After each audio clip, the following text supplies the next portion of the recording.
হরে কৃষ্ণ, রাধে রাধে। আজকে কিন্তু আমি জয় সচ্চিদানন্দকে নিয়ে চলে এসেছি অধিবাস অনুষ্ঠানে, কারণ কালকে হচ্ছে রাধাষ্টমী। রাধাষ্টমীতে কিন্তু বাইরে থেকে প্রচুর ভক্ত এসছে, মন্দিরের ভিতরে পুরো ভর্তি লোক। আর বাইরেও তো তোমরা দেখতেই পাচ্ছ কত ভক্ত। সবাই কিন্তু স্ক্রিনে রাধা মাধবের অধিবাস অনুষ্ঠান দর্শন করছে, আর জয় সচ্চিদানন্দ একটু খেলা করছে।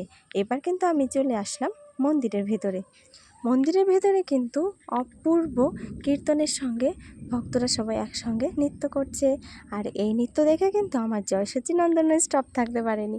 দেখো বন্ধুরা, জয় সচ্চিদানন্দ কিন্তু আমার সঙ্গে অনেকটা নৃত্য করছিল। এবার কিন্তু আমি চলে গেছি জয় সচ্চিদানন্দ একটা প্রভু আর আমার প্রভুকে নিয়ে প্রসাদের লাইনে। এবার প্রসাদে দিয়েছে কিন্তু লুচি আর আলুর দম। তো আমরা এখন প্রসাদ পাবো। দেখা হবে কালকে রাধাষ্টমী ব্লগে। হরে কৃষ্ণা, রাধে রাধে।